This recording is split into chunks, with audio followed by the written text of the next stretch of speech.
Welcome to Charter Local Edition. I'm Brad Pomerance. We are joined by Chris Prudhome. He is the president of Vote America Now. You can find it at voteamericanow.com. Tell us about this new innovative organization for the 21st century. Thank you, Brad. Sure.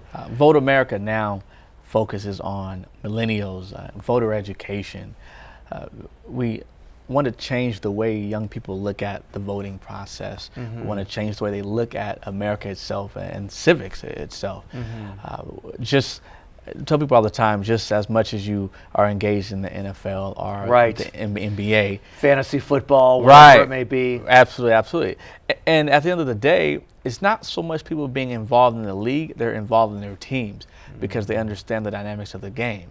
So if we can get them to understand, get them to be involved in their particular subjects of choice, healthcare, the economy. Let's talk about the team and what the teams are, because for so many years there were essentially two teams, the Democrats and the Republicans, and you saw a lot of folks being able to clearly align with one party or the other. But when we look at party affiliation, party engagement, it is dropping dramatically. In California, as an example, the decline to state registration is way up. And so people don't feel as if they can join a political team.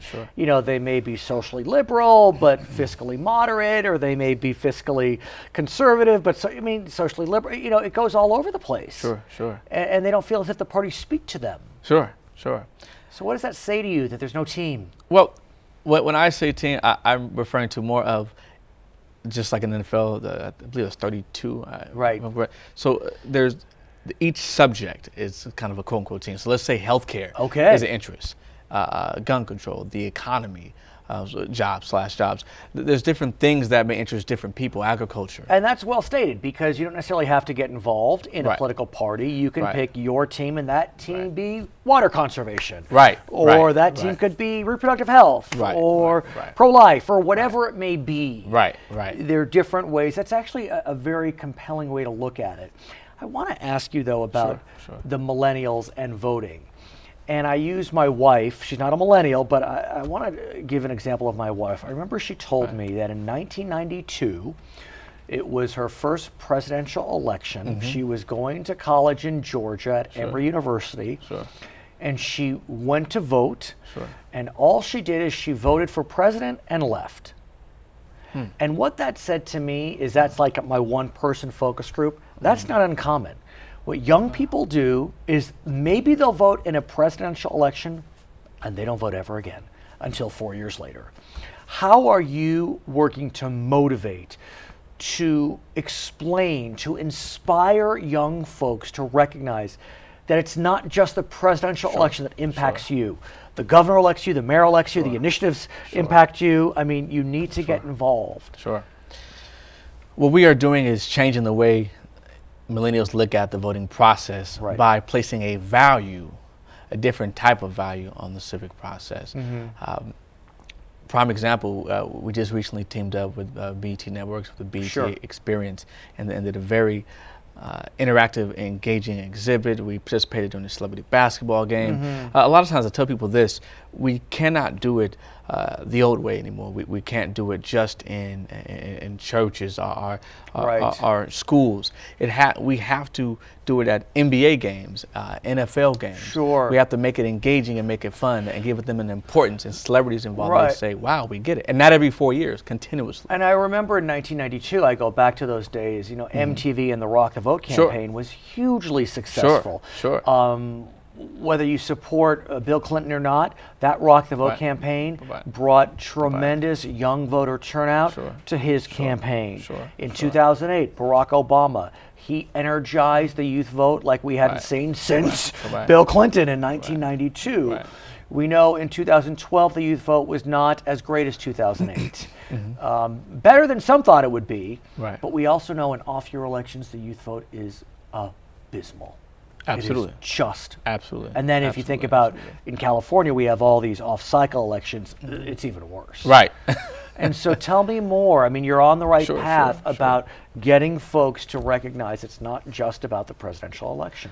Well, and I think people are interested in politics, a la carte, so to speak. A la carte, right? You said it. Right. And I believe that getting them to understand past the awareness. Hey guys, it's one thing to protest, it's one thing to march, it's one thing to be involved in certain movements. There's been a lot going on in America lately.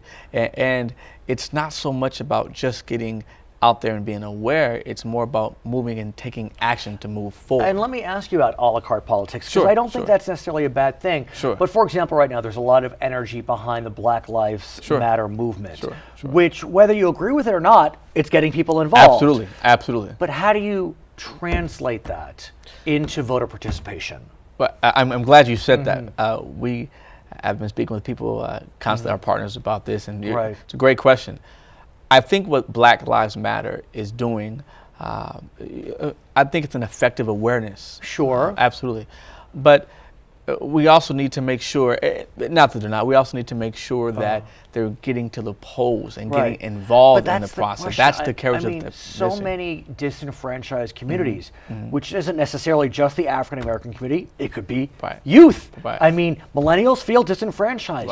They don't feel as if it matters. They don't feel as if their vote counts. Oh, there's plenty of people voting. My one vote counts. I mean, I've talked countless times on this program about how one vote can count. I mean, I've covered elections, you know, in San Luis Obispo County where someone had to pull straws, and right here, I think it was San Gabriel. I mean, it was a tie vote on election night. I mean, every vote does count.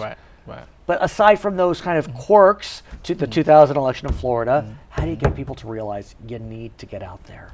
People have to understand issues that come home that affect them directly. If they don't feel moved to impact, then they won't get involved. As you can see with the Black Lives Matter, a lot of minorities felt impacted directly. And so they said, hey, we have to stand up and do something. And of course, they talk about it on social media. They talk about it on Instagram. So perhaps having a candidate hit home to them, or having, taking that issue and saying, hey, now it's time to make a difference. And there's no doubt that personal connections to candidates can create engagement. Look, with Barack Obama, it's hard to deny that the African American community was incredibly proud that the first black president was about to be elected, and they voted in droves. And they did it again in 2012. With Hillary Clinton's candidacy, maybe that will energize women and young women. But again, that's kind of identity politics, and query whether identity politics will continue to have the force it does throughout the 21st century. No, I certainly agree. It definitely is a tall task, and I think that's why it takes everyone together.